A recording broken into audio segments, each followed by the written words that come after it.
शाश्वतचरणकमलचिन्मकरन्दाय भक्तजनमानसनिवासाय श्रीरामचन्द्राय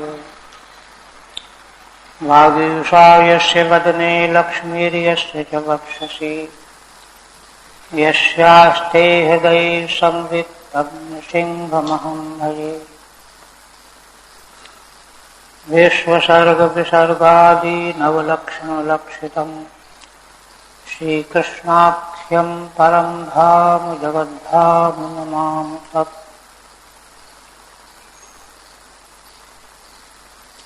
श्रीमद्भागवत के चतुर्थ स्कंध के अंतर्गत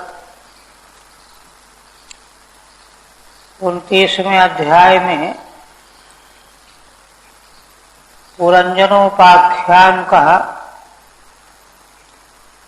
तात्पर्य श्री नारद जी के द्वारा निरूपण किया जा रहा है। पिछले दिन के प्रसंग में श्री नारद जी ने जीव विषयनिष्ठ बुद्धि के संपर्क में आकर अनंत काल तक संसार में भटकता रहता है। अविद्या के कारण अपने स्वरूप को नहीं जानता, माया के गुणों से मोहित होकर निरंतर भटकता रहता है। तीनों प्रकार के दुखों में से किसी भी दुख से उसको छुटकारा नहीं मिलता। छुटकारे का एकमात्र उपाय जो समस्त शास्त्रों का सार है, श्री नारद जी ने बताया कि कर्म वह है जिससे भगवान संतुष्ट हों, और विद्या क्या है? जिसके द्वारा भगवन् मति हो। ये दो सूत्र जो हैं समग्र शास्त्रों का सारांश। और फिर जिसका कर्म वह है जिसके द्वारा भगवान संतुष्ट हों, और विद्या है जिसके द्वारा भगवन् मति प्राप्त हो। तो वे श्री हरि हैं कौन?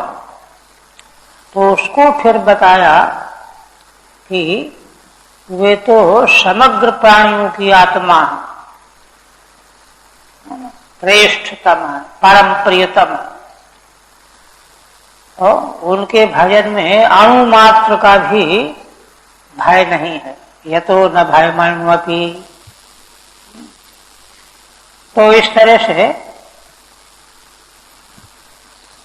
संस्कृति से निवृत्त होने का, बचने का उपाय भगवान ने, नारद जी ने बताया।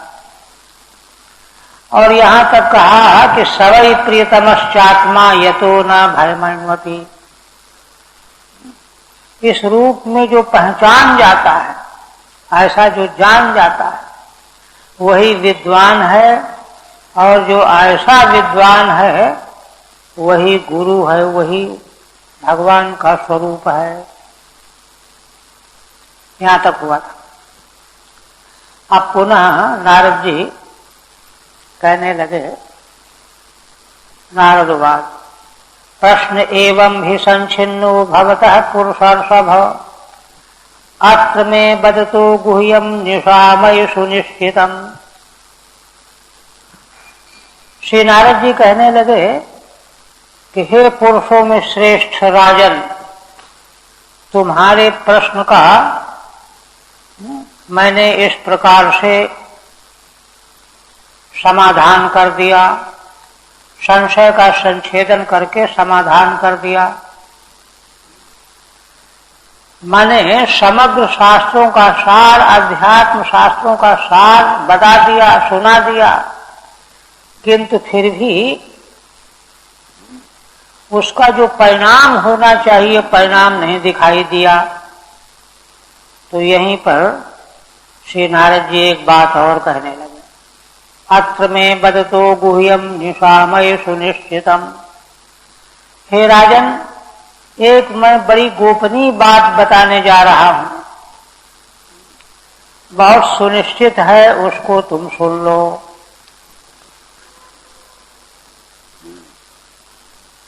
श्रीधर स्वामी कहते हैं, उक्तम उपसंहरति प्रश्न इति एवं भवतः प्रश्न संच्छिन्नः परिहृतः। हे राजन, आपका जो प्रश्न था, प्रश्न क्या था महाराज का, कि मैं निःश्रेयस को जानता ही नहीं हूं, कर्म के कारण मेरी बुद्धि मूढ़ बनी हुई है, गृहेषु कूट धर्मेषु आदि आदि करके। तो क्या निःश्रेयस है, इसको भगवान नारद जी ने बताया। एवं भवतः प्रश्न संच्छिन्नः परिहृतः, तुम्हारे कि मैं निःश्रेयस को जानता ही नहीं हूं, निःश्रेयस किस चिड़िया का नाम है, तुम्हारा जो यह संदेह बना हुआ था उसका मैंने परिहार कर दिया। तदेवं आत्मनो बंध मोक्ष प्रकारे कथा रूपेण कथितेपि, और उस प्रश्न के उत्तर में श्री नारद जी ने आत्मा का बंधन कैसे होता है, मोक्ष कैसे होता है, इसको कथा के रूप में निरूपण किया, पुरंजनोपाख्यान के रूप में। किंतु नात निर्विण्ण चित्तम, किंतु देखा कि यह सब सुनाने के बाद भी प्राचीन बर्ही का चित्त निर्विण्ण नहीं है। देखिए, शास्त्र ज्ञान का सार है वैराग्य, वह निर्विण्ण नहीं है, वैराग्य नहीं है। सुन करके व्यक्ति हाँ जान गए, हम भी समझ गए, बस वैराग्य नहीं है। तो अनिर्विण्ण चित्तम पुत्रागमनम प्रतीक्षमाणम संतम, उसने कहा कि ठीक है, देवर्षि नारद जी ने बहुत अच्छी बात बताई, हम भी समझ गए, अब पुत्र लौट करके तपस्या करके आ जाएं प्रचेता, तो उनको राज्य का भार सौंप करके फिर हम चलेंगे, ये सोच रहा है उस अपने भीतर। देवर्षि तो नारद जी तो सर्वज्ञ हैं, जान गए, और ज्ञान हो जाने के बाद तुरंत कदम उठाना चाहिए। यद हरेव विरजेत तद हरेव प्रव्रजेत, ऐसा नहीं किया। इसलिए तत्क्षण में महाभय कंपित सकल गात्रम, उसी क्षण महाभय से सारा शरीर उसका कांपने लगे। गृहान निर्वासयितुम, और जब इतना भयभीत हो जाएगा, कांपने लगेगा, तब घर छोड़ेगा। ऐसे महाराज को पूर्णतया प्राप्त करने के लिए, घर से निर्वासन करने के लिए हरिण रूप का माह, एक हरिण का रूपक कहने लगे। अत्रेति वदतो में बचा सुनो, हे राजन मेरी बात सुनो, मैं कहने जा रहा हूं।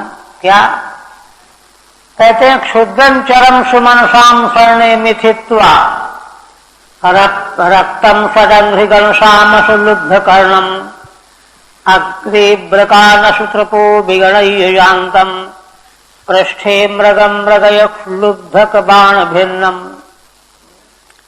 श्री नारद जी कहते हैं कि राजन देखो, क्षुद्र मृग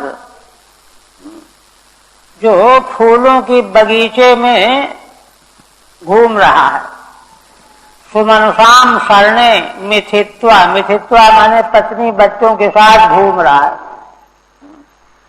और बड़ा संरक्त है। कहां संरक्त है? सदंघ्रिगण सामसु, सदंघ्रि माने फूलों का रस चूसने वाले भंवरे गुनगुना रहे हैं। उस गुनगुनाहट को शाम गीति में रक्त है, उसके कान लगातार लगे हुए हैं भ्रमरों के गुनगुनाहट को सुनने में।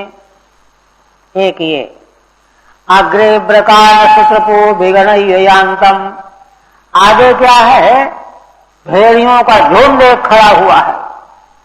ये भेड़िया कौन है? अशुप्रपः, दूसरे जीवों का प्राण पीने वाले, उसी से तृप्ति का अनुभव करने वाले ये भेड़िए, हाँ, वे घाट लगाए हैं मृग को चपेट जाने के लिए, किंतु उधर उसका ध्यान ही नहीं है ना। वह गीति सुनने में इतना लोभ युक्त हो रहा है कि आगे भेड़ियों का झुंड निगलने के लिए तैयार खड़ा है, उसकी ओर ध्यान ही नहीं दे रहा। और पीछे क्या है, एवं भूतम यान्तम पृष्ठे मृगम, उसके पीछे एक बहेलिया व्यास धनुष में बाण चढ़ा करके मार डालने के लिए लगा हुआ है, और उसने बाण चला दिया, उसके टुकड़े टुकड़े हो गए, मृग का शरीर लथपथ हो गया। ऐसा ये तो श्री नारद जी ने सूत रूप में बताया, और स्वयं फिर इसका स्पष्टीकरण भी कर रहे हैं, खोल रहे हैं। क्या?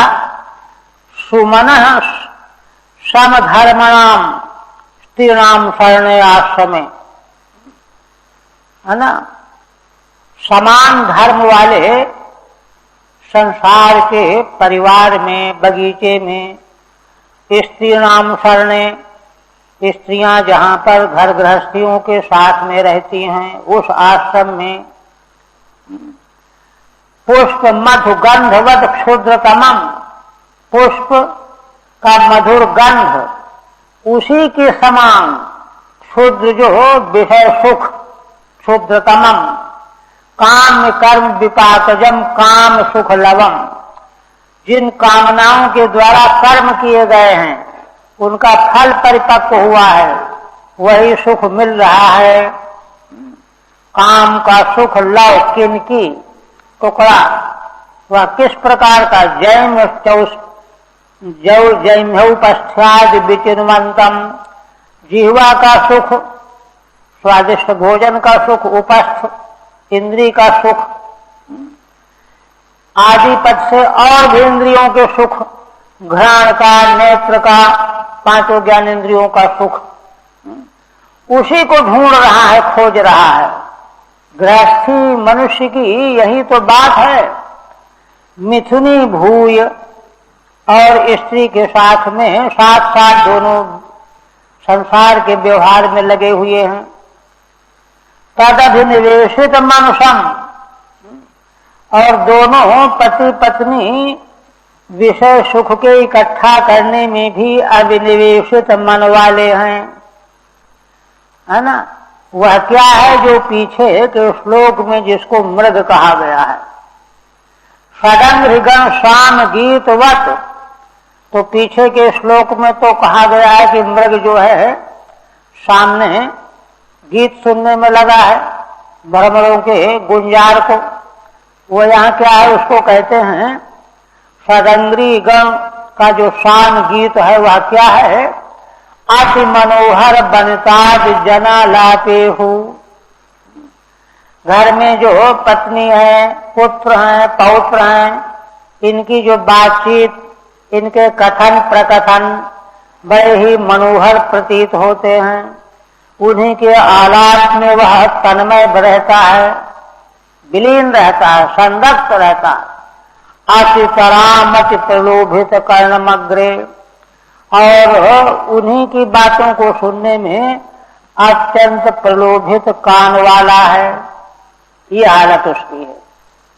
और अग्रे आगे क्या है, जो मृगों का झुंड बताया गया, भेड़ियों का, वह क्या है, अग्रे वृक यूथ वदात्मनः आयुर्हरता, आगे ऐसे गृहस्थी रूपी मृग के आगे जो बाल बच्चों में मस्त है, आसक्त है, उसके आगे भेड़ियों के झुंड के समान उसी की आयु का हरण करने वाले रात दिन अहोरात्रांतान काल लव विशेषान, समय के लव क्षण त्रुटि घंटा मिनट आदि, यही भेड़िए हैं। ये भेड़िए झुंड के झुंड आगे खड़े हुए हैं, और उस है ना उस संसक्त गृहस्थी की आयु को नाश कर रहे हैं। रोज रोज आयु घट रही है, किंतु इसकी भी गिनती नहीं कर रहा। काम लव विशेषान आदिगणय, आयु घट रही है तो घटने दो। गृहेषु विहरंतम, वह तो घर के काम धंधों में ही आसक्त होकर के लगा हुआ है, दौड़ भाग में लगा हुआ है।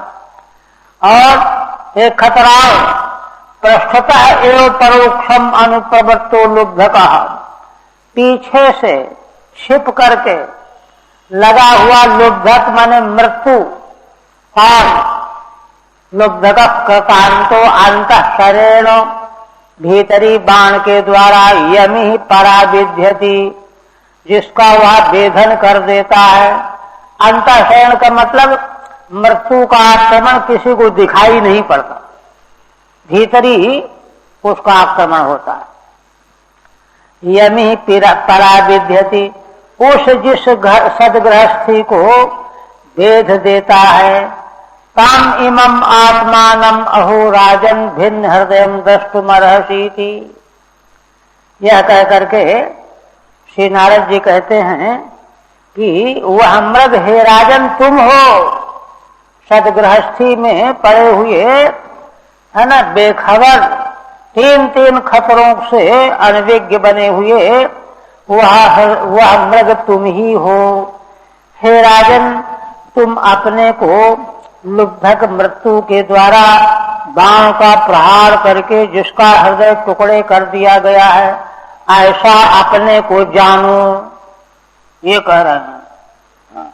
अरे आज मृत्यु हो कि कल हो, अद्यवा स्यात् शतान्ते वा मृत्युर्वै प्राणिनाम ध्रुवा, तात्पर्य है। ठीक है, श्लोकम प्रस्तुते योजन व्याचष्टे, 53 श्लोक को इसी अर्थ में युक्त करते हुए व्याख्या करते हैं श्री नारद जी। 53 का रह गया। अच्छा, क्षुद्रम अल्पम चरतीत तथा तम, मृग जो है क्षुद्र चरने वाले का मतलब है ना अत्यंत स्वल्प घास के टुकड़ों को खाने के लिए दौड़ रहा है, अत्यंत स्वल्प तुच्छ।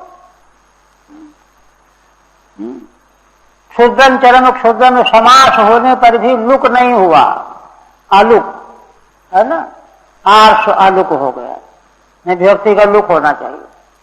सुमनसाम पुष्पाणाम शरणे आश्रमे, सुमनस कहते हैं पुष्पों को, पुष्पों का आश्रम कौन है? वाटिका, बगीचा। वाटिकायाम मिथित्वा मिथत परस्परम स्त्रिया सह मिलित्वा, आपस में स्त्री के साथ मिल करके भ्रमण कर रहा है मृग।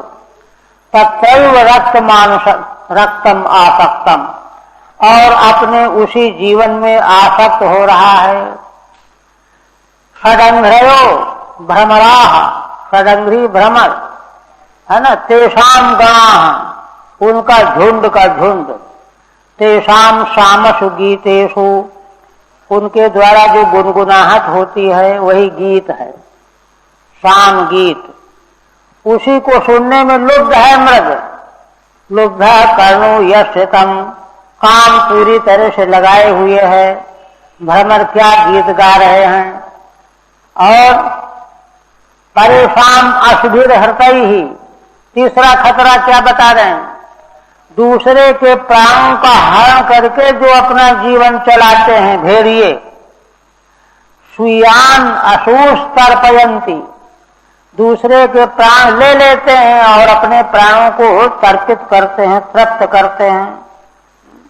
उनका खुराक यही, वे आशुप्रपः तान अभिगणय अगणयित्वा, ऐसे भेड़िए सामने झुंड के झुंड खड़े हुए हैं, पास में हैं, उनको भी नहीं गिन रहा है। लुब्धकस्य बाणेन भिन्नम, एक खतरा, लुब्धक पीछे से बहेलिया ने बाण का प्रहार करके उसके जीवन का नाश कर डाला। एवं भूतम मृगम मृगय अन्वेष, ऐसा मृग कौन है, कैसा है, इसका अन्वेषण करो राजन। श्लोकम प्रस्तुते योजन व्याचष्टे, फिर श्लोक की व्याख्या करते हैं। सुमनो भी समानो धर्म परिणाम विरसत्वम यासाम स्त्रीणाम। माने समान धर्म का परिणाम है जिनका। कहने का तात्पर्य क्या है कि जैसे पुरुष जिन विषयों का ग्रहण करता है, भोगता है, वे अंत में विरसता को प्राप्त हो जाते हैं, बेकार हो जाते हैं, व्यर्थ हो जाते हैं, रोग पैदा कर देते हैं। यही परिस्थिति स्त्रियों के साथ भी है। वे भी जिन विषयों का संग्रह करती हैं, ग्रहण करती हैं, परिणाम में विरसता उनको भी प्राप्त होती है। मिथित्वा इत्यस्य व्याख्या मिल करके मृग के लिए कहा गया है, उसी की व्याख्या है मिथुनी भूय। पति पत्नी दोनों घुल मिल करके संसार का व्यवहार चलाते रहते हैं, स्त्री भी सहित शेषः। रक्तम इत्यस्य व्याख्या, रक्त की व्याख्या कर रहे हैं, है ना। किसमें रक्त हैं ये दोनों पति पत्नी? तासु अभिनिवेशितम मनोयेन। कहते हैं कि, है ना, पत्नी, बालक, बच्चे, पौत्र आदिकों के मीठी मीठी बातें, उसी में जिनका मन फंसा रहता है, उसी को सुनने में वे लगे रहते हैं। आशुत्रप इत्यस्य व्याख्या, आशुत्रप की व्याख्या करते हैं आयुर्हर्ता। यहाँ क्या है? आयु का हरण करने वाले कौन? रात दिन लव क्षण घंटा मिनट आदि। यांतम इत्यस्य व्याख्या, यांतम की व्याख्या है विहरंतम इति, वह अपने चाल से चला जा रहा है। भेड़िया ताक लगाए सामने खड़े हैं और वह उसके कान लगे हुए हैं स्त्री पुत्र पुत्रियों की बातचीत आलाप सुनने में, और दूसरी ओर लगे हुए हैं विषयों का आस्वादन लेने में। अंतर नलिकायाम गूढ़ेन शरण परादिध्यत दूरा देवताडयति। तीसरा खतरा पीछे से मृत्यु का है, जो अंतर नली के भीतर बाण का प्रहार करके प्राण ले लेता है। मृत्यु कोई सामने थोड़े दिखाई देता है। दूरा देवताडयति, दूर से ही प्राण ले लेता है। ऐसी स्थिति है। प्राचीन बद्धी को कह रहे हैं उपदेश सार माह। इस उपदेश का सार क्या है? मूल सत्वम विचक्ष मृगचेष्टित मात्मनोन्तश्चित्तम नियच्छ हृदि कर्ण धुनीम च चित्ते जह्यंगनाश्रममसत्तम यूथ गातम प्रीणीहि हंस शरणम विरमक्रमेण। हे राजन, यह जो हमने रूपक तुम्हारे सामने रखा सुनाया, इसको तुम अपने से घटा लो। सात्वम मृगचेष्टितम आत्मनः विचक्ष। ये जो मृग की चेष्टा हमने बताई ना, तीन तरह की गफलबाजी, बेहोशी, इसको तुम अपने बारे में लगाओ। वह मृग तुम ही हो, बेहोशी में जी रहे वह मृग तुम हो, इसलिए इससे अपना जोड़ मिलाओ और अंतश्चित्तम नियच्छो। अपने चित्त को, अंतःकरण को रोको। हृदय कर्ण ध्वनिम च चित्ते, जो कानों में जो ध्वनि सुनाई देती है, इसको हृदय में, चित्त में स्थापित करो। जय अंगनाश्रम सत्तम यूथ गाथम। अंगनाश्रम माने गृहस्थाश्रम। गृहस्थाश्रम को छोड़ो। यहाँ क्या है? असत्तम यूथ गाथम, है ना। संसारी गृहस्थियों के बीच में आसक्त जो विषयासक्त लोग हैं, उन्हीं का झुंड जो है चारों ओर दिखाई देता है। उनके पास जाओगे तो उनके बीच में उसी प्रकार की गाथा तुमको मिलेगी। वे तुम्हारे भीतरी सार का नाश कर डालेंगे, गड़बड़ हो जाएगा। अभी तो हिम्मत कर सकते हो, अगर उनके चक्कर में ज्यादा दिन रह गए तो फिर अपने को बचा नहीं सकते हो। इसलिए छोड़ो, त्यागो। और क्या करें फिर छोड़ करके? ऋणी हंस शरणम विरमक क्रमेण, हंसानाम जीवानाम शरणम। हंस माने जीव, जीवों की शरण भगवान है, उन भगवान की शरण ग्रहण करो। और इस बात को क्रमेण विरम, क्रमशः धीरे धीरे जैसे जैसे हिम्मत जुटे वैसे वैसे इस लक्ष्य को प्राप्त करो। एक दिन दो दिन लग जाए तो कोई बात नहीं, ठीक है। उपदेश सार माह साहित्य है ना। कहते हैं विचक्ष माने विचार, विचार करके। अंतर हृदय चित्तम कर्णयोर धुनीम नदीमिव, अंतर हृदय में चित्त को कान से जो बाहरी शब्द सुनाई पड़ते हैं, नदीमिव बहिर्वृत्तिम चित्ते नियच्छो, नदी की तरह है जो बाहर वृत्ति, नदी तो बहती रहती है, ऐसे जो चित्त बहता रहता है, कान दौड़ते रहते हैं सुनने के लिए कौन क्या कह रहा है, उस सब को चित्त में रोको, नियंत्रित करो। एतत् सर्वेंद्रियोपलक्षणार्थम, है ना। तात्पर्य केवल कर्ण से नहीं है, पांचों ज्ञानेंद्रियों को संयत करने के लिए उपलक्षण रूप में है। और अंगनाश्रमम गृहाश्रमम च जहि, गृहस्थाश्रम का त्याग कर दो। कीदृशम, असल में त्याग का समय आ गया था, इस समय तो त्याग करना ही चाहिए था, किंतु अभी त्याग नहीं कर रहे थे, ये उपदेश है। कीदृशम, है ना। असत्तमानाम अतिकामुकानाम, गृहस्थाश्रम में क्या मिलता है? आसपास के लोग अत्यंत कामुक चारों ओर भरे रहते हैं। यानी यूथानी, उनके वर्ग के वर्ग, तेषाम गाथा वार्ता यस्मिन, वे सब लोग मिलजुल करके उसी तरह की बातें करते रहते हैं।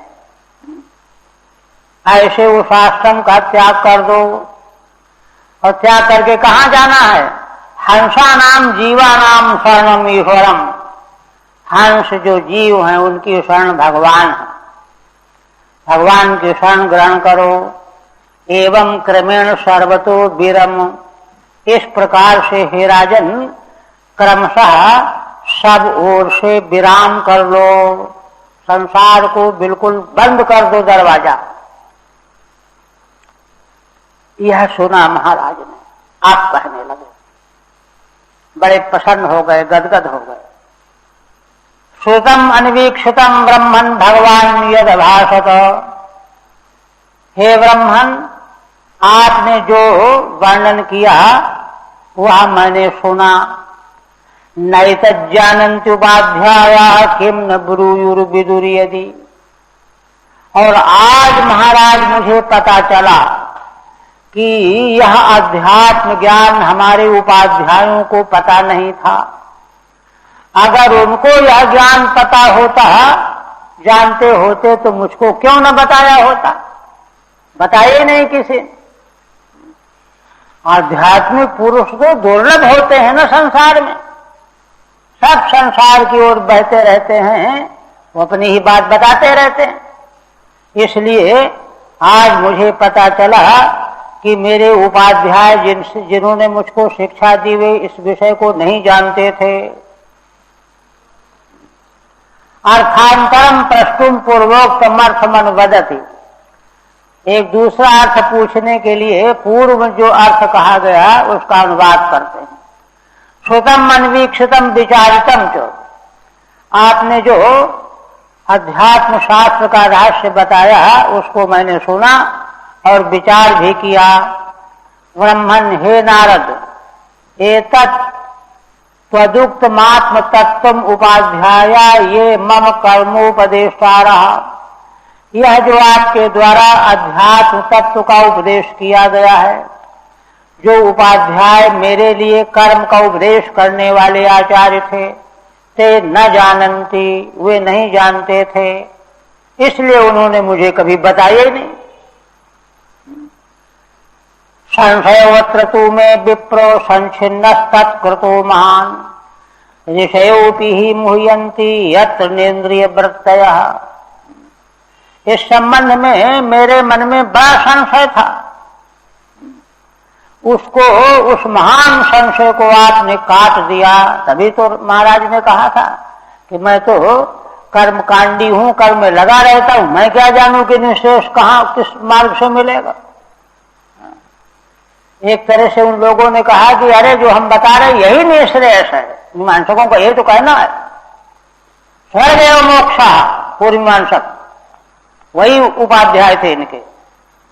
इसलिए इस बारे में मुझे संशय था, कोई एक आध कहने वाला मिला भी होगा, लेकिन ज्यादा संशय है उसका निषेध करने वालों की थी। इसलिए संशय कहा नारद जी के द्वारा समाधान हुआ। और कहते हैं ऋषयोऽपि हि मुह्यन्ति यत्र नेन्द्रियवृत्तयः। और कहते हैं कि इस विषय के संबंध में तो ऋषि लोग भी मोहित हो जाते हैं, क्योंकि यहाँ इंद्रियों का प्रवेश तो है नहीं, सूक्ष्म विषय है। अतः तत्कृत उपाध्याय कृतस्तद्वाक्य विरोधेन, इसलिए जो मेरे उपाध्याय ने जो मुझे शिक्षा दी है, उन्होंने जो वक्तव्य दिया है, उनके वाक्य से विरोध हो रहा था। आत्म तत्व असंभावना रूपो महान संशय। देखिए, अध्यात्म तत्व का वेत्ता अगर नहीं मिलता तो है ना, उस परमार्थ के संबंध में असंभावना, विपरीत भावना कभी निवृत्त होती ही नहीं। क्योंकि जो भी उपदेश करने वाले हैं वे सब इसके शिकार बने हुए हैं, इसलिए उनका निराकरण उनके उपदेश से नहीं होता। किंतु आज आपके द्वारा यह महान संशय निवृत्त हो गया।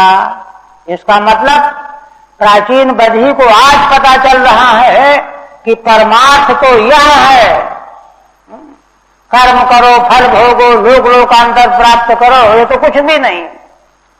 आज पता चला। और वो सब मीमांसक थे, वो उसका खंडन करते थे, अपनी बात बताते थे। अत्र तु कश्चित् संशयो वर्तते, तो एक संशय निवृत्त हो गया, लेकिन कुछ संशय है। यत्रेन्द्रिय वृत्ति नाम अप्रवृत्तेर मुह्यन्ति, क्योंकि यह विषय इंद्रियों की वृत्ति वाला तो है नहीं, इसलिए बड़े बड़े ऋषि लोग मोहित हो जाते हैं। अब संशय कहने जा रहे हैं। क्या कहते हैं? कर्माण्यारभते येन पुमानि विहायतम अमुत्सान्येन देहेन जुष्टान स यदश्नुते। हे ब्रह्मन, पुरुष जिस देह के द्वारा कर्म यहाँ आरंभ करता है, वह देह तो छूट जाता है और परलोक में दूसरा देह उसको मिलता है। तो दूसरा देह मिलता है तो इस देह के द्वारा किए गए कर्मों का फल दूसरा देह कैसे भोगेगा? शायद अश्नुते,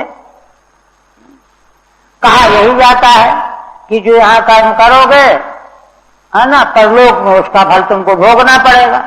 तो परलोक में ये शरीर तो रहेगा नहीं, नया शरीर रहेगा, तो नया शरीर के द्वारा कैसे भोगेगा? इति वेद विदाम बाधः श्रूयते तत्र तत्र। और कहते हैं कि यह वक्तव्य जो है बड़े बड़े वेद वैदिकों का है ना, यहाँ वहां सर्वत्र सुना जाता है। कर्म यत् क्रियते प्रोक्तम परोक्षम न प्रकाशते। और दूसरी बात इसी के साथ में और है, यहाँ जो कर्म किया जाता है वह तो कर्म समाप्त होते ही लुप्त हो गया, अदृष्ट हो गया, वो तो रहता ही नहीं है। फिर फल देने के लिए वहां कहां से आ गया? परलोक में फल का कर्म कैसे देगा? जो कर्म रहा ही नहीं, क्रिया तो तुरंत उत्पन्न प्रध्वंसी मानी जाती है, तब फिर वह कर्म फल कैसे देगा? दो संशय हैं।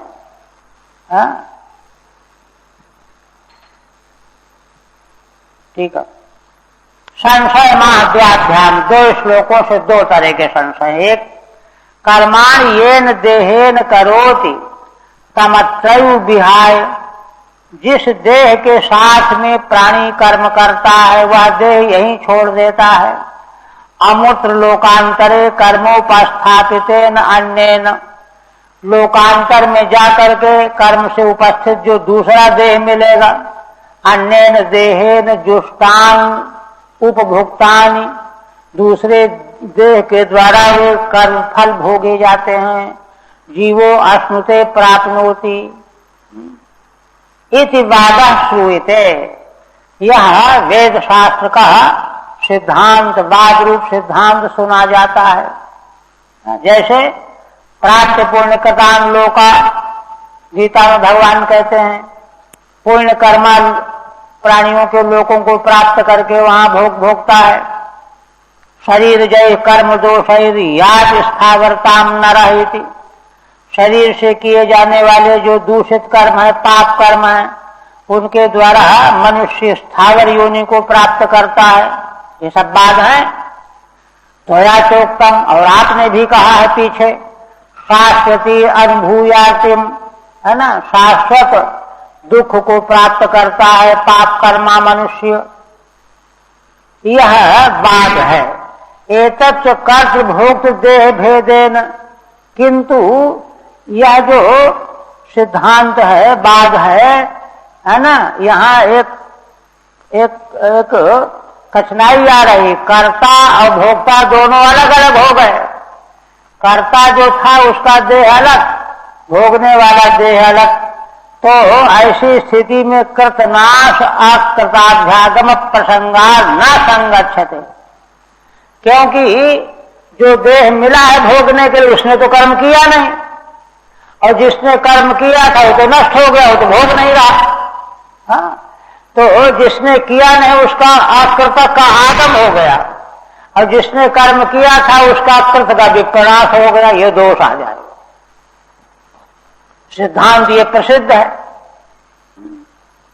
तब कहते हैं, है ना, एक संशय तो ये है संशयांतर मां, दूसरा संशय और क्या, प्रोक्तम वेदोक्तम कर्म यत् क्रियते, वेदोक्त कर्म जो किया जाता है जीवन में, जनैस्तच्च अनंतर क्षणे एव परोक्षम अदृश्यम सन्न प्रभासते, वह तो अनंतर क्षण में ही परोक्ष हो जाता है, अदृश्य हो जाता है, दिखाई ही नहीं देता। तब फिर वह कर्म लोकांतर में फल कैसे देता है। अतः कर्मणो नष्टत्वात् तद भागोपि दुर्घट इति भावः, भागेगी भोगोपि, भोग चाहिए, है ना, उस कर्म का भोग भी दुर्घट हो गया, क्योंकि जो कर्म भोग देने वाला था वो तो रहा ही नहीं। तब फिर वह कालांतर में भोग देने वाला कैसे कहा जाता है। 2 प्रश्न, 2 संशय। तो पहले प्रथम से उत्तर माह कहते हैं नारदवाच, ये नैवारभते कर्म ते नैवामुत्र तत्पुमान भुंगते ह्यव्यवधानेनो लिंगेन मनसा स्वयं। देखिए श्री नारद जी यह समाधान करने जा रहे हैं कि जिस शरीर से कर्म किया गया, स्थूल शरीर तो भले नष्ट हो गया, लेकिन कर्म जो किया गया उस लिंग शरीर के साथ में किया गया। केवल स्थूल शरीर तो कर्म कर ही नहीं सकता, इसीलिए स्थूल शरीर को भोग का आश्रय कहा गया। तो जो लिंग शरीर है वास्तविक में कर्म का कर्ता भी वही है, भोगता भी वही है, और वह लिंग शरीर दूसरा देह मिलने पर भी वही बना रहता है। इसलिए पहले प्रश्न का उत्तर हो जाएगा। वही कहते हैं, यही नैवारभते कर्म ते नैवामुत्र तत्पुमान।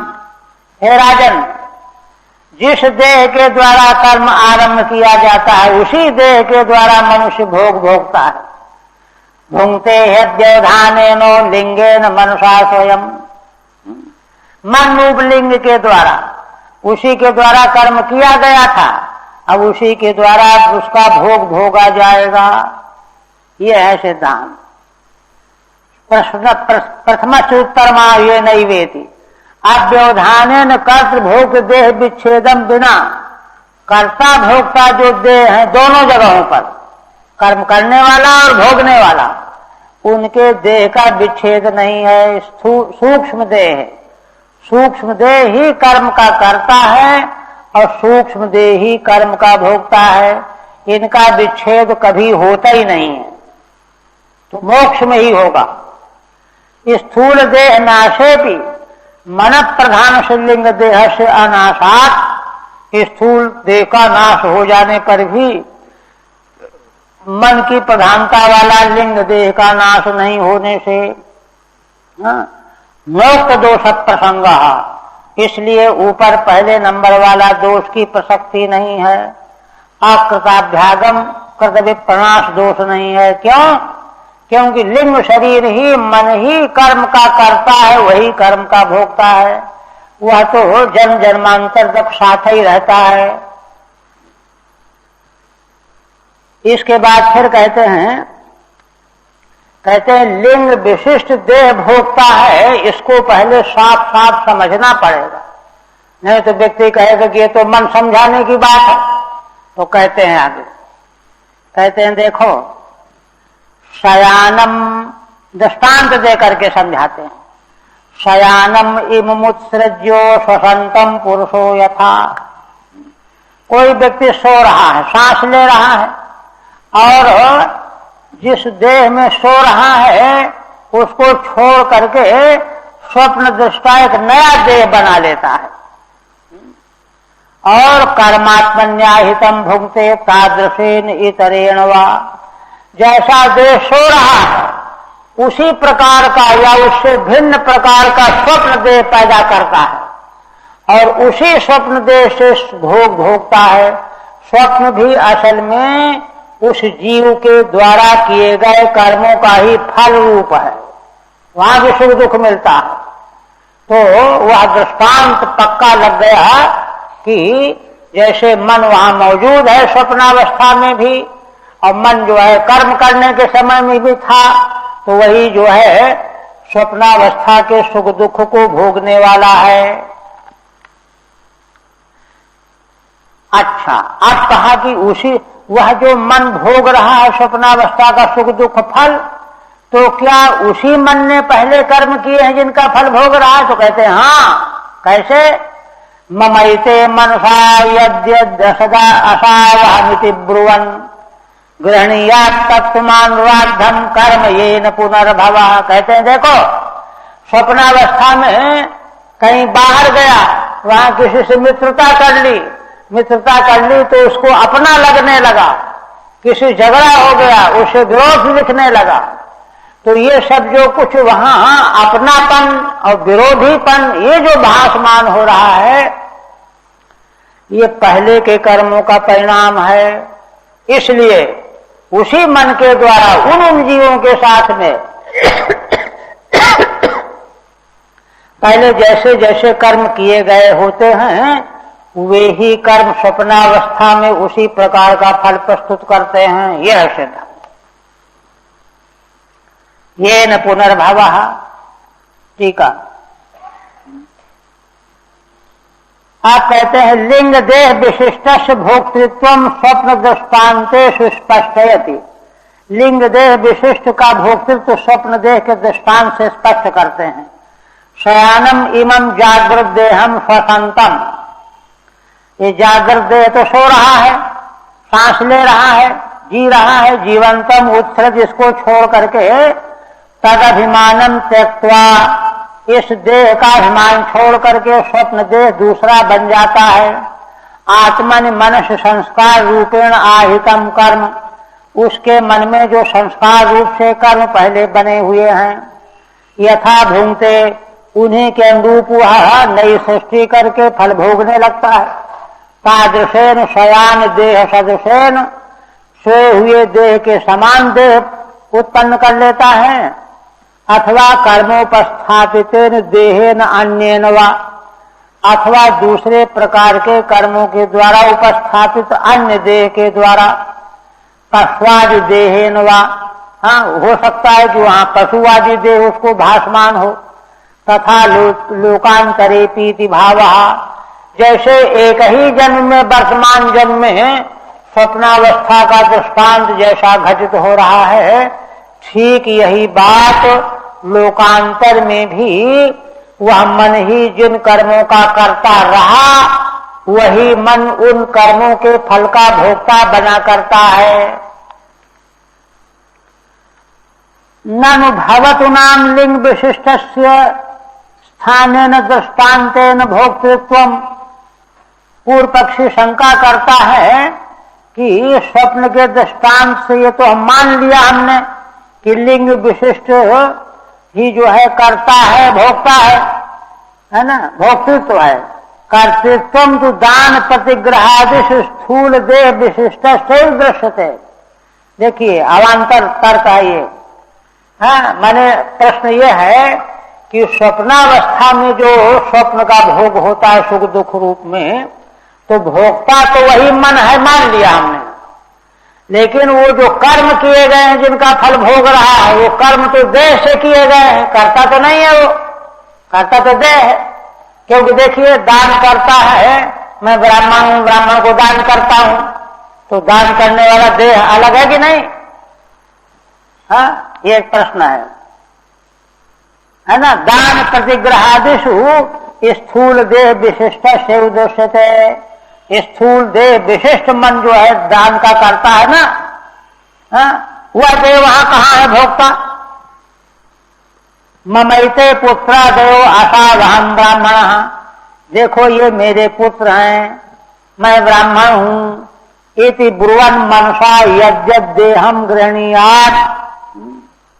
उत्तर दे रहे हैं इस बुद्धि इस ऐसा कहते हुए मन के द्वारा जिस जिस देह को उसने ग्रहण किया है, ततन गृह्णीयात् तत्तो देहात् राद्धम सिद्धम कर्म पुमान गृह्णीयात्। कहते हैं कि देखो उस देह के सहारे जो कर्म उसने किया, उन कर्मों को अपने बुद्धि में रख लिया, मन में रख लिया, ग्रहण कर लिया। आज यह है कि उनका फल भोगने के लिए शरीर भले बदल गया, लेकिन भोक्ता तो वही बना हुआ है जिसने स्थूल देह में रह करके उन इकट्ठा किया कर्मों को, है ना। पुराण गृह्णीयात् येन कर्मा अहंकार गृहीतेन पुनर्भवो भवति। जिस कर्म रूप कर्म अहंकार से गृहीत होकर के उसको पुनर्जन्म होता है, पुनर्जन्म भी उसी अहंकार के द्वारा होता है। अन्यथा जन्मानुपपत्ते है, क्योंकि अगर उन किए गए कर्मों से उसका संबंध कुछ रह ही नहीं, तो जन्म कैसे होगा? फिर जन्म से संबंध तो कर्मों का होता ही है। अतो अभिमंतुर मनो विशिष्ट शैव कर्तृत्वम। इसलिए अभिमान करने वाला जो जीव करता है, मन विशिष्ट का ही कर्तृत्व है। अभिमान विशेषतु देह से पुत्राद देहवत द्वार मात्रत्वमिति भावः। और जिस देह को लेकर के अभिमान किया कि मैं पिता हूं, ये पुत्र है, वह तो केवल माध्यम है, द्वार है। कुर्सी चाहे इस कुर्सी में बैठा, चाहे उस कुर्सी में बैठा, कोई फर्क नहीं पड़ा। वस्तुतः बैठने वाला, कर्म करने वाला, अभिमान करने वाला, अनुभव करने वाला, उसकी विशेषता है, वह तो वही है, वो थोड़े बदला है। फिर कहते हैं यथानुमीते चित्तम उभयैः इंद्रियैः हितैः एवं प्राग्देहजम देहजम कर्म लक्ष्यते चित्त वृत्ति भी। श्री नारद जी कहते हैं देखो, चित्त का अनुमान दोनों प्रकार की इंद्रियों से होता है। ज्ञान इंद्रियां कर्म इंद्रियों की चेष्टाओं के द्वारा चित्त का चाहे मन का अनुमान होता है। जैसे है ना, नैयायिक कहते हैं ना, युगपज ज्ञानानुपत्तिर मनसो लिंगम। इंद्रियां एक साथ विषयों को ग्रहण कर रही, कान सुन रहा है, नेत्र रूप देख रहा है, किंतु ज्ञान एक ही होगा। ऐसा क्यों होता है? जब सभी इंद्रियां विषय संपर्क हैं तो सब ज्ञान होना चाहिए, लेकिन नहीं होता। क्यों? क्योंकि मन जो है एक है, उस मन के अधीन एक ही ज्ञान रहेगा। तो सभी इंद्रियों के व्यापारान्वित होने पर भी एक साथ सारा ज्ञान नहीं होना प्रमाण देता है कि मन नाम का कोई तत्व है। वह जिस इंद्रिय के साथ जुड़ेगा ज्ञान वही होगा, फिर दोबारा दूसरी इंद्रिय से जुड़ करके दूसरा ज्ञान होगा, फिर तीसरा ज्ञान होगा।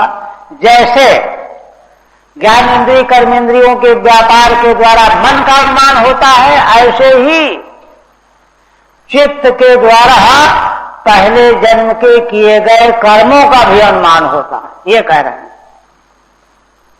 एवं प्राग्देहजम कर्म लक्ष्यते चित्तवृत्ति भी, चित्तवृत्तियों के द्वारा पहले देह से कर्म किए गए हैं, जो किए गए कर्म चित्त में संग्रहित हैं, स्टोर बना हुआ है, ये अनुमान के द्वारा जाना जाता है।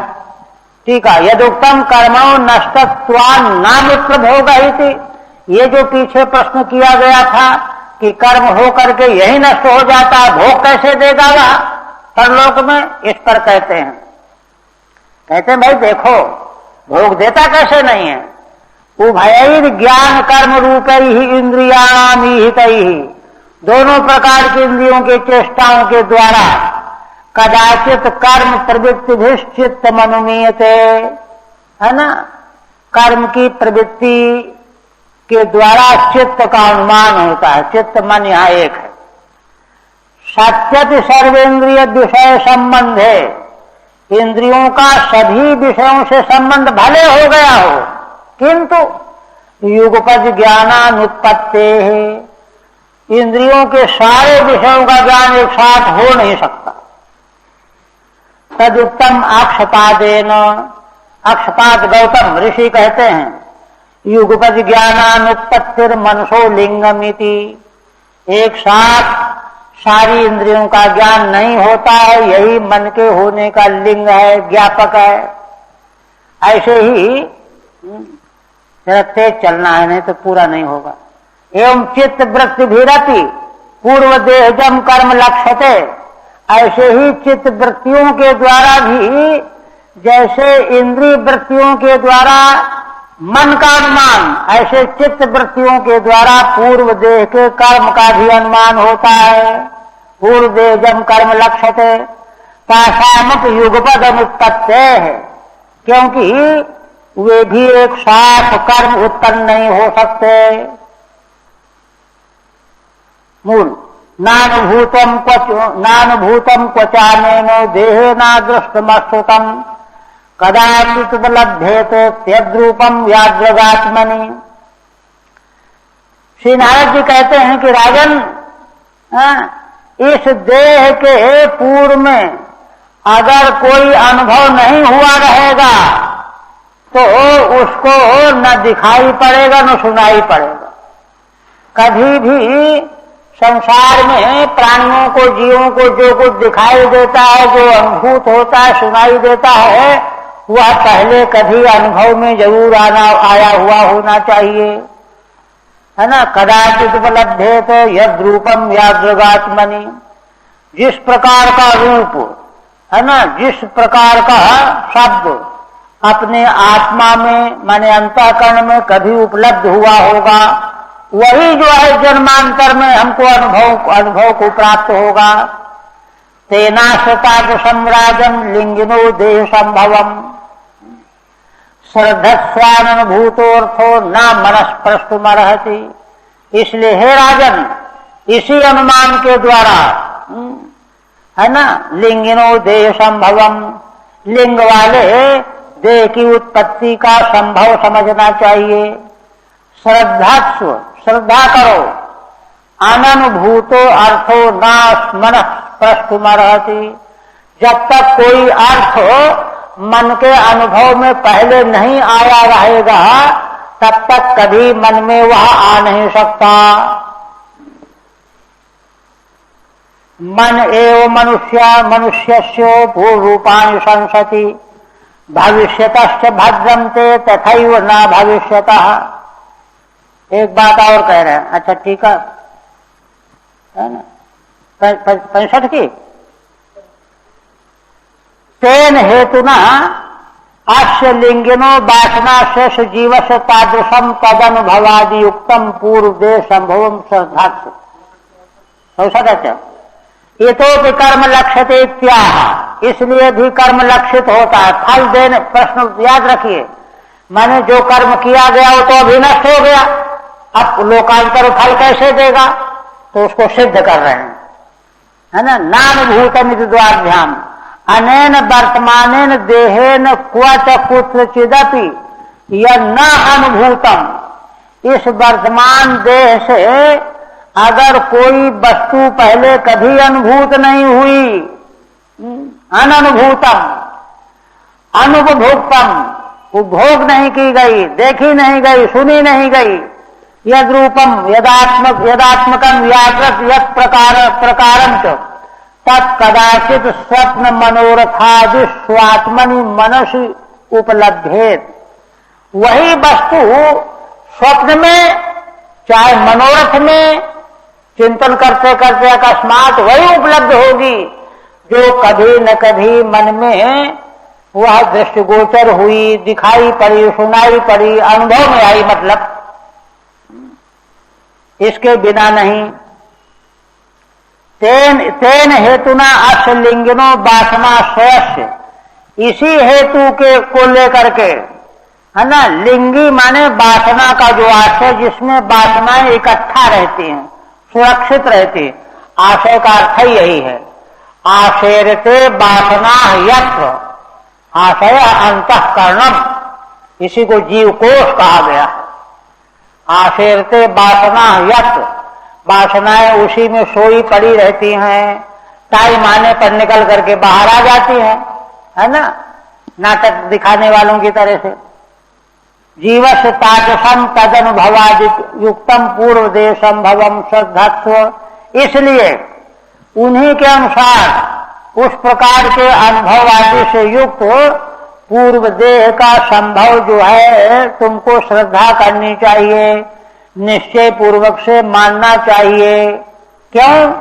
न ही अनुभूतो अर्थो मनस प्रस्तुम मनस सूर्यतुमर्हति, अगर कोई अर्थ पहले अनुभव में नहीं आया रहेगा तो मन उसको छू ही नहीं सकता।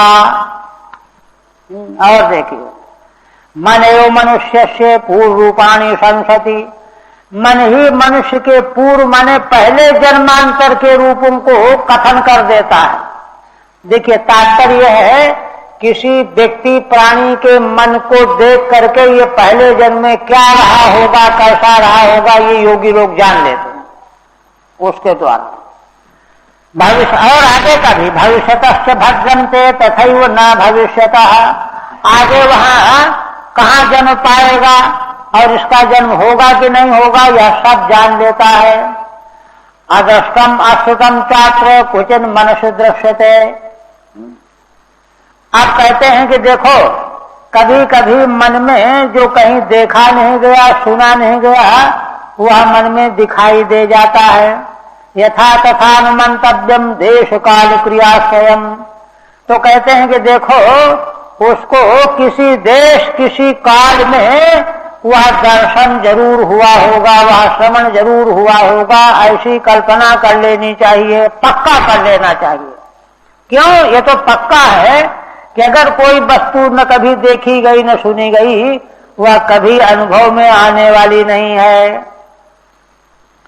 सर्वे क्रमानुरोधेन मनसीन्द्रिय गोचरा आयांति वर्गसो यान्ति सर्वे समनसो जना। इसलिए हे राजन, है ना, हमारे आपके सबके मन में पहले जन्मों में, जन्मांतरों में जैसे जैसे जो वस्तु पहले अनुभव में आई, फिर पीछे आई, फिर पीछे आई, उसी क्रम के अनुरोध से इंद्रियों के गोचर होने वाले पदार्थ इस जीवन में प्राप्त होते हैं। आयांति वर्गसो यान्ति सर्वे समनसो जना, है ना, समनसो जना, मन के सहित जो लोग हैं उन्हीं वस्तुओं का क्रमशः अनुभव करते हैं जो पूर्व के जन्म में जिस क्रम से वे वस्तुएं उनके सामने आई हुई थी। टीका लेकर के चलने में तो पूरा नहीं होगा। मूल कर दें क्या? मूल कर देते हैं, टीका फिर पीछे का। सत्वैकनिष्ठे मनसी भगवत पार्श्ववर्तिनी तमश्चंद्रमसी वेदमुपरज्यावभाषते। आप देखिए श्री नारद जी इस बात को दृष्टांत देकर के समझाते हैं। उत्तर असल में उसी प्रश्न का देना है कि कर्म अभी हो करके नष्ट हो गया, वो फल कैसे दे रहा है। नारद जी उत्तर दे रहे हैं कि जहां जो कुछ भी दिखाई दे रहा है, अनुभव में आ रहा है, वह कर्म का ही फल है, उसी को बताते हैं। सर्वे सत्वैकनिष्ठे मनसी भगवत पार्श्ववर्तिनी। कहते हैं अगर किसी का मन सत्वैक निष्ठ हो गया, रजोगुण तमोगुण नहीं रहा, और ऐसा चित्त भगवान के पास तक पहुंच गया है, तो क्या होगा कि उसके चित्त में हजारों जन्मों का विषय आ जाए, क्योंकि भगवान से उसका संबंध बन गया है। तमश्चंद्रमसी वेदम उपरज्यावभाषते। जैसे देखिए चंद्रमा अमावस्या को नहीं दिखाई देता है ना, किंतु जब अच्छा तम माने उसको ग्रसित करने वाला राहु नहीं दिखाई देता, किंतु जब पूर्णमासी के दिन चंद्रमा को राहु ग्रहण लग करता है तो उस दिन दिखाई दे जाता है।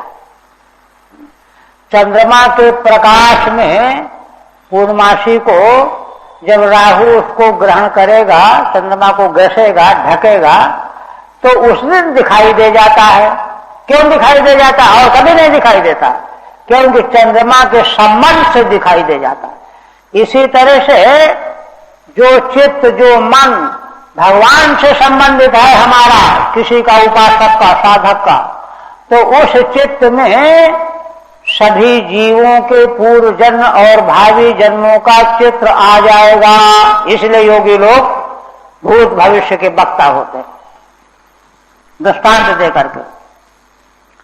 नाहम ममेति भावोयम पुरुषे व्यवधीयते यावत् वृद्धि मनोक्षार्थ गुणव्यूहो ह्यनादिमान। आप देखिए एक नई बात फिर उठा रहे हैं। कहते हैं कि अच्छा ये बताइए, जब गाढ़ निद्रा आ जाती है तो गाढ़ निद्रा में तो कुछ नहीं पता चलता कि मैं हूं कि नहीं हूं। पीछे बताया है ना कि अभिमान जो है सभी वस्तुओं का अपने में रखता है। सुषुप्ति में तो कुछ भी नहीं है, वहां कोई पता अभिमान ही नहीं है। तब फिर ऐसी स्थिति में कैसे उसमें सब कुछ संग्रहित मानोगे कि मन में पूर्व जन्म के कर्मों के संस्कार बने हुए हैं? इस पर कहते हैं देखो उत्तर ये देने जा रहे हैं कि गाढ़ निद्रा में भी, मूर्छा में भी, इन सभी अवस्थाओं में मन का स्थूल देह से संबंध पूरी तरह से नष्ट नहीं होता, संबंध रहता ही है। ये वेदांत दर्शन की बड़ी गुत्थी है। नाहम ममेति भावोयम पुरुषे व्यवधीयते। मैं और मेरा यह भाव पुरुष का कभी व्यवधान को प्राप्त नहीं होता। यावत बुद्धि मनोक्षार्थ गुणव्यूहो ह्यनादिमान। कब तक? जब तक मन, बुद्धि और इंद्रियों के अर्थ, क्योंकि स्थूल सूक्ष्म देह जो है इन्हीं का तो समुदाय है। सूक्ष्म देह, लिंग देह 17 तत्वों का समुदाय है ना, तो 17 तत्वों के समुदाय में ये सब रहता ही है। तो जब ये सब रहता ही है, उन्हीं से स्थूल देह बना हुआ है, इसलिए उस मन का संबंध स्थूल देह से तब तक रहता ही रहता है। बड़ी सूक्ष्म बात है। माने सुषुप्ति अवस्था में भी, क्योंकि सुषुप्ति अवस्था में अगर देह से बिल्कुल संबंध छूट गया होता तो जागरण आता ही नहीं, तो जागरण क्या होगा? इसीलिए उसको वेदांती कहते हैं कि सूक्ष्म अविद्या वहां रहती ही है। गुण व्यूह अनादिमान, यह जो हो गुणों का व्यूह रूप जो हो सूक्ष्म देह है, लिंग देह है, यह तो अनादि है, इसका कभी अभाव नहीं होता। इसलिए सुप्ति मूर्छो पतापेशु प्राणायन विघातता नेहते अहमिति ज्ञानम मृत्यु प्रज्वालयोरपि। श्री नारद भगवान कहते हैं कि सुषुप्ति हो तो, मूर्छा हो गई हो तो, उपताप माने बड़ा ज्वर हो 110 डिग्री, सर बरबक रहा हो, है ना, प्राणायाम विघातता, अथवा प्राण निकलने को हो, इनमें कहीं चोट लग गई हो, बेहोशी आ गई हो, मतलब 4 अवस्थाएं। इन चारों अवस्थाओं में भी मैं यह ज्ञान कभी नष्ट नहीं होता। ये देखिए दर्शन शास्त्र का रहस्य है ना। अहमिति ज्ञानम नहीं हते, है ना, मने अपगच्छति मृत्यु प्रज्वालयोरपि। अरे और तो जाने दो, मृत्यु के समय में भी और प्रज्वाल की अवस्था में भी अहम यह ज्ञान नष्ट नहीं होता, यह तो बने रहता है। यही तो असल में जीवत्व है। अगर यह नष्ट हो गए एक क्षण के लिए, जीवत्व तो खत्म, इसका तार तो कभी टूटता ही नहीं। दृष्टांत और कह रहे हैं। इस दृष्टांत को कैसे कहते हैं कि अगर ऐसा है तो प्रतीति क्यों नहीं होती? सुषुप्ति में मैं हूं ये प्रतीति होनी चाहिए, मूर्छा में मैं हूं प्रतीति होनी चाहिए, प्रतीति तो होती नहीं है। तो कहते हैं प्रतीति न होने से तुम समझोगे कि नहीं है। अच्छा बताओ, गर्भे बाल्ये अति अपौष्कल्यात् एकादश विधम तदा। देखो लिंग शरीर और 11 इंद्रियां, गर्भ में जो बालक आता है उसमें यह है कि नहीं? कहना पड़ेगा कि है। अगर न होता तो युवावस्था में कहां से आ जाता? गर्भ है, बाल्य बाल अवस्था में भी है, शिशु है 6 महीने का, साल भर का, उसमें ये सब चीजें हैं। गर्भे बाल्य अति अपौष्कल्यात्, प्रतीति इसलिए नहीं होती उस शिशु को, गर्भस्थ बालक को, क्योंकि उनमें पुष्कलता नहीं है, बीज रूप में है सब। एकादश विधम तदा, 11 प्रकार का जो इंद्रिय समुदाय है वह मौजूद है। लिंगम न दृश्यते यूनः कुवाम चंद्रमसो यथा। युवावस्था में तो सब प्रकट हो जाता है, 16 वर्ष की अवस्था में, उसके पहले नहीं। तो कहते हैं कि देखो जैसे चंद्रमा अमावस्या को दिखाई नहीं पड़ता, लेकिन नहीं है थोड़ा ही है, रहता तो है ही, दिखता नहीं है। वैसे ही गर्भावस्था में, शिशु अवस्था में सारी इंद्रियां, सारा लिंग शरीर मौजूद है, किंतु अभी वह हल्का फुल्का है, कोमल है। उसकी प्रतीति किशोरावस्था युवावस्था में होती है, किंतु अस्तित्व को इनकार नहीं कर सकता कोई। हाँ, क्योंकि अगर उस समय नहीं था तो फिर पीछे आया कहां से? उत्तर देना मुश्किल हो जाएगा।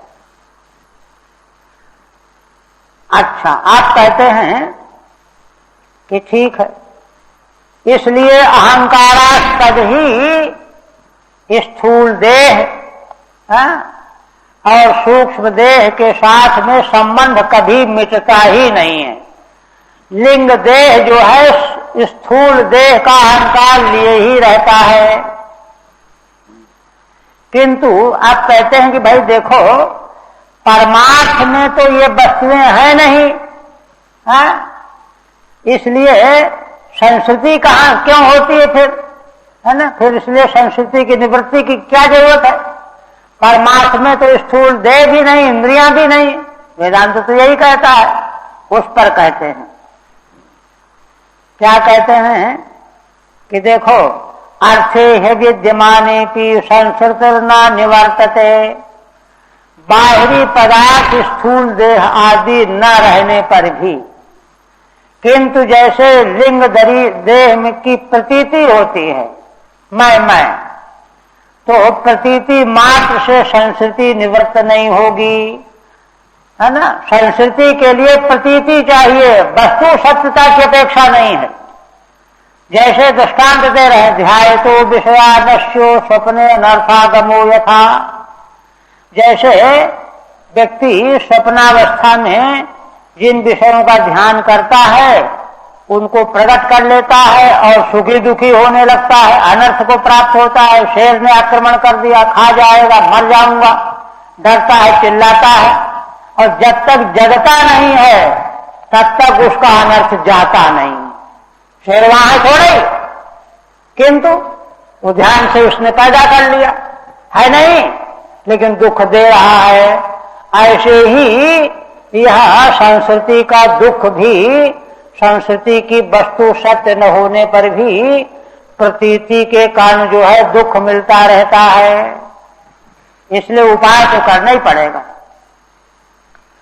इसलिए एवं पंचविधम लिंगम त्रिवृत षोडश विस्तृतम एष चेतनया युक्तो जीव इत्यभिधीयते।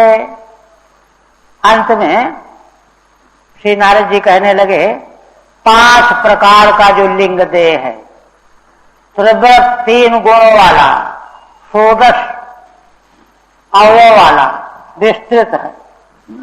पंचविध का मतलब पंचभूतात्मक, अपंचीकृत पंच तन्मात्र रूप है। एष चेतनया युक्ता, यही जब चेतना, जीव की चेतना इससे जुड़ जाती है तो वो जीव बन जाता है। एष चेतनया युक्तो जीव इत्यभिधीयते, उसी को जीव कहा जाता है। अनेन पुरुषो देहान उपादत्ते विमुंचति, और इसी लिंग देह के द्वारा पुरुष नए नए देहों को ग्रहण करता है, पुराने देहों को छोड़ता रहता है। एक, हर्षम शोकम भयम दुखम सुखम चानेन विन्दति, और फिर इसी लिंग देह के द्वारा हर्ष शोक भय दुख सुख इसी के द्वारा उसको प्राप्त होता रहता है। अच्छा, अब एक नया प्रश्न फिर करके बता रहे हैं। कहते हैं कि अच्छा ये बताओ कि जब यह चेतना इस देह में है, सूक्ष्म देह में और स्थूल देह में, जब दूसरे देह को प्राप्त करेगा तो उतनी देर तक तो देह का वियोग हो गया। उस समय कहाँ है, उसी का उत्तर देते हैं। यथा तृण जलूके यम नापयात्यपयाति च नातजेन म्रियमाणोपि प्राग देहाभिमतिम जनः। श्री नारद जी कहते हैं जैसे जैसे तृण जलूका माने जोक, जोक के बारे में प्रसिद्धि है कि पहले अगले तिनके में अपना पैर जमा लेती है, तब पहले वाले को छोड़ती है। पहले वाले को छोड़ती नहीं जब तक दूसरे को पकड़ नहीं लेती, है ना। नारद जी कहते हैं ठीक इसी प्रकार जीवात्मा भी पहले दूसरे देह को जिसको प्राप्त करना है ग्रहण कर लेता है म्रियमाण अवस्था में, और तब पहले देह की विस्मृति करता है, और तब तक पहले देह की स्मृति उसकी जाती नहीं है।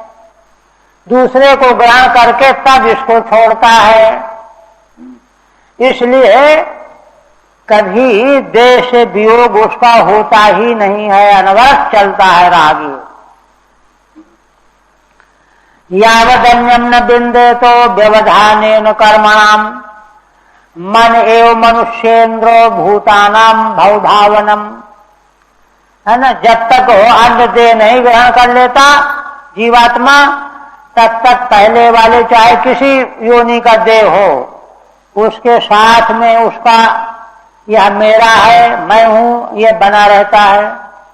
यावदन्यम बिंदे थे व्यवधानेन कर्मणाम, कहते हैं कि दूसरा जो देह मिलेगा वो तो कर्मों के व्यवधान से आएगा, है ना।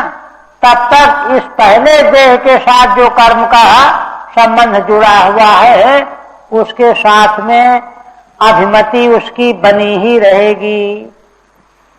मन एव मनुष्येन्द्रो भूतानाम भवभावनम, हे मनुष्येन्द्र माने राजन, असल बात यह है, संसार की भावना में है ना, चारों ओर संक्रमण कराने वाला यह मन ही साधन है। मन के द्वारा ही जीवात्मा सारे संसार में 84 लाख योनियों में सुख दुख में भटकता रहता है। यथा क्षयश्चरिताध्यायन कर्माण्या चुनते सकृत सत्य कर्मण्य विद्यायाम बंध कर्मणि अनात्मनः। हाँ, फिर कहते हैं जैसे इंद्रियों के द्वारा जैसा व्यवहार करता है, ध्यान करता है, उन्हीं कर्मों को वह पुनः संचित करता है, और जैसे कर्म संचित करता है उसी के अनुरूप उसको देह मिलता है। सत्य कर्मणि अविद्यायाम, अविद्या के रहते हुए कर्म बना ही रहेगा, और कर्म जब तक बना रहेगा तब तक देह और संबंध बंध भी बना ही रहेगा। कर्मण्य विद्यायाम बंध कर्मणि अनात्मनः। अनात्मना माने अनात्मा का संग होने से, माया का संग होने से कर्म अविद्या, अविद्या से कर्म, कर्म से बंधन और देह की प्राप्ति, ये बने ही रहेंगे। इनको किसी कीमत पर दूर नहीं किया जा सकता। इसलिए अतस्तदपवादार्थम भज सर्वात्मना हरिम। अब अगर इससे बचाव चाहते हो तो देखो राजन, सर्वात्मना हरिम भजो, मनसा वाचा कर्मणा भगवान के भजन में लग जाओ। पश्यंस्तदात्मकम विश्वम स्थित उत्पत्त्ययतः। देखिए ये बात जो है बहुत ग्रहण योग्य है। कहते हैं कि सर्वात्मना भगवान का भजन क्या होता है। तो देखिए रहस्य बताते हैं। कहते हैं कि देखो, सर्वात्मना भगवान का भजन यही है कि यह सारा विश्व भगवान ही है, वे ही इसको बनाने वाले, उत्पन्न करने वाले, स्थित करने वाले, वे ही विलय करने वाले। इस प्रकार की धारणा एक क्षण भी निवृत्त नहीं होनी चाहिए। ये भजन है, सर्वात्मना भजन यही है। भगवान का जहां ध्यान छूटा वहीं संसार आया। इसलिए जो जो कुछ भी इंद्रियों से गृहीत हो रहा है, ये तो गृहीत हुए बिना रहेगा नहीं। तो यह सब कुछ जब भगवान हो जाए, उपनिषद की एक श्रुति है, यद्यक्षणोति कर्णाभ्याम तत्तदात्मयि भावयेत्। जो जो कानों से सुनते हो वह और कुछ नहीं, आत्मा ही है। यद्यत् पश्यति चक्षुर्भ्याम तत्तदात्मयि भावयेत्। ऐसे कई पर्याय हैं। नेत्र से जो देखते हो आत्मा ही है, कान से सुनते हो आत्मा ही है, हाथ से छूते हो आत्मा ही है। ऐसी श्रुति है महावाक्य रत्नावली। यही बात वेदांत शास्त्र भी वहीं ले जाता है, उपनिषद वेदांत। तो कह रहे हैं कि है ना, भगवान श्री हरि को छोड़ करके बाल के बराबर भी अन्य कोई वस्तु यहां है ही नहीं। आप देखिए, ये धारणा जैसे ही बनी वैसे ही रात दिन भगवान का भजन शुरू हो। इसलिए लोग चक्कर में पड़ जाते हैं कि रात दिन भजन कैसे बने, कैसे बने, क्योंकि मन तो ठहरने वाला नहीं, वो दौड़ता ही रहता है। किंतु जहां जहां दौड़ के जाता है, जहां जहां दौड़ के जाए, जब वो सब भगवान ही है, तब कहां जाएगा, भगवान से लग जाने की जगह ही कहां। ये है रहस्य। तो पश्यंस्तदात्मकं विश्वम स्थित उत्पत्त्ययतः। जिन भगवान से उत्पत्ति स्थिति अत्यय होते हैं, उन्हीं भगवान का स्वरूप यह जगत है। मैत्रेय उवाच। अब मैत्रेय जी उपसंहार करते। भागवत मुख्यो भगवान नारदो हंसयोर गतिम प्रदर्शयमुमा मंत्रो सिद्ध लोकम ततो गमत। श्री मैत्रेय जी कहते हैं कि हे विदुर जी, भगवान के भक्तों में मुख्य श्री नारद जी हंसयोर गतिम प्रदर्श। हंसयोर में द्विवचन है, एक जीव हंस एक ईश्वर। हंस जीव और ईश्वर इन दोनों की गति का दिग्दर्शन करा दिया महाराज को, और अमुम आमंत्रे उनसे अनुमति ले ली, अब राजन हमको चलने दो। उन्होंने पूजा की नारद जी की, वे सिद्ध लोकम ततो गमत, तुरंत चले गए सिद्ध लोक। आप देखिए अब महाराज प्राचीन बरही ने क्या किया, क्योंकि उपदेश सुनने के बाद प्रभाव क्या था ये देखना, परिणाम क्या निकला। तो कह रहे हैं प्राचीन बरही राजर्षि प्रजा सर्गाभिरक्षणे आदिश्य पुत्रानगमत तपसे कपिलाश्रमम। देखिए पीछे बता चुके हैं कि जब श्री नारद जी ने उपदेश का उपसंहार किया तो वे सोचने लगे कि ठीक है, तपस्या करके पुत्र हमारे लौट आएंगे तो फिर हम भी चलेंगे, पवित्र तीर्थ में चलेंगे। लेकिन उसके बाद जो प्रश्नों का उत्तर मिला उनको, अब मृग वाला दृष्टांत सुनाया नारद जी ने, तो कांपने लगे। अब तो उनको हुआ कि अरे पुत्र तो आते ही रहेंगे। मंत्रियों को लिखित आदेश दे दिया, हम आज्ञा करते हैं, है ना, प्रचेता अगर हमारे पुत्र आ जाए उनको राज सिंहासन दे दिया जाए और चल पड़े। प्रजा सर्गाभिरक्षण आदेश पुत्रान, पुत्रों के लिए आदेश दे दिया, मंत्रियों को ही आज्ञा दे दिया कि देखो हम तो जा रहे हैं, अब रुकेंगे नहीं। और अगमत तपसे कपिलाश्रमम, कपिल भगवान के आश्रम में तपस्या करने के लिए चले गए। ये है, क्योंकि देखिए कीचड़ में फंसा हुआ बैलगाड़ी का पहिया अगर थोड़ा निकला फिर लौटा फिर निकला तो और धंस जाता है, या तो एक बारगी निकलता है तो निकल जाता है। इसलिए महाराज इस बारगी निकल गए। ये देवर्षि नारद के उपदेश का महत्व फल है। तत्तैकाग्रमना वीरो गोविंद चरणाम्बुजम विमुक्त संगोनुभजन भक्त्या तत्साम्यता मगात। वहां जो है क्या किया उन्होंने, तपस्या के लिए चले गए, वहां एकाग्र मन होकर के वीर महावीर, इसलिए कि इतना बड़ा त्याग तप के लिए राज सुख छोड़ करके चले गए, वीर पुरुष थे। गोविंद भगवान के चरण कमलों का ध्यान करने लगे। विमुक्त संगोनुभजन भक्त्या तत्साम्यता मगात, विमुक्त संग होकर के भगवान के चरण कमलों का भजन करते हुए उनके समान हो गए, साम्य मोक्ष प्राप्त कर लिया। एतदध्यात् पारोक्षम गीतम देवर्षिणा नभ या श्रावयेद् या शृणुयात् सालिंगेन विमुच्यते। अब मैत्रेय जी कहते हैं कि हे विदुर जी, यह देवर्षि नारद जी के द्वारा उपदेश किया गया है अध्यात्म का परोक्ष विज्ञान है। जो कोई मनुष्य श्रद्धा से इसका श्रवण करेगा अथवा श्रद्धा से इसको सुनावेगा तो लिंग शरीर से वह मुक्त हो जाएगा, और लिंग शरीर से मुक्ति मिले बिना आवागमन मिटेगा नहीं, ये साफ हो गया है। एतन मुकुंद यशसा भुवनम पुनानम देवर्षि वर्य मुख निश्चित मात्म शौचम यह कीर्तिमान मधिगच्छति पारमेष्ठ्यम नास्मिन् भवे भ्रमति मुक्त समस्त बंधा। मैत्रेय जी कहते हैं कि हे विदुर जी, देखो यह बड़ा पवित्र आख्यान है।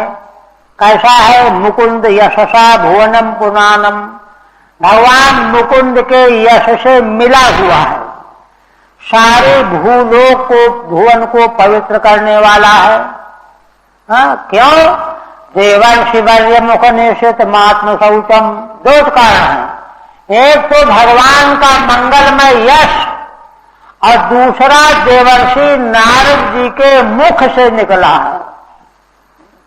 तो और इसका परिणाम सुनते ही जो इसको सुन लेता है उसका आत्म शौचम माने अंतःकरण शुद्ध हो जाता है। यह कीर्तिमान मधिगच्छति पारमेष्ठ्यम नास्मिन् भवे भ्रमति मुक्त समस्त बंधा। जो कोई भी भगवान नारद जी के द्वारा गए हुए इस आख्यान को श्रवण करेगा तो वह पारमेष्ठ्यम अधिगच्छति, परमेष्ठी ब्रह्मा का पद प्राप्त कर लेगा। तो कहा कि ब्रह्मा पद प्राप्त करके फिर लौट आएगा? नहीं, नास्मिन् भवे भ्रमति मुक्त समस्त बंधा। वह इस संसार में फिर कभी भ्रमण नहीं करेगा, समस्त बंधों से मुक्त हो जाएगा। कितना बड़ा महत्व है। अध्यात्म पारोक्षमिदं मयाधिगतम् अद्भुतम् एवं स्त्रियास्तमः पुंसः सिंधु मूत्र च संशयः। कहते हैं कि हे विदुर जी, यह अध्यात्म शास्त्र का परोक्ष आख्यान जो बड़ा अद्भुत है, इसको मैंने अपने गुरु के द्वारा प्राप्त किया है। एवं स्त्रियाश्रमः पुंसः सिंधु अमूत्र च संशयः। कहते हैं कि इसको सुन लेने से है ना, संसारी मनुष्य असल में घर गृहस्थी में ही घुसे रहना चाहते हैं, त्याग की उनमें हिम्मत ही नहीं पड़ती है। किंतु इसको सुन लेंगे तो उनका उनमें बल आ जाएगा, आत्मबल पैदा हो जाएगा, त्याग का बल आ जाएगा। एक और अमूत्र माने परलोक के संबंध में कईयों को तो संदेह ही बना रहता है कि इस प्रकार का मोक्ष मिलेगा कि नहीं मिलेगा। क्या पता न मिला तो ये संशय बना रहता है। कहते हैं परलोक के संबंध में सारे संशय निवृत्त हो जाएंगे और सब प्रकार से वह बंध रहित हो जाएगा। हरि ओम तत्सत्। श्रीमद्भागवते महापुराणे चतुर्थ स्कंधे विदुर मैत्रेय संवादे प्राचीन बर्हिर्नारद संवादो नाम एकोनत्रिंशोऽध्यायः। ओम भगवदर्पणमस्तु।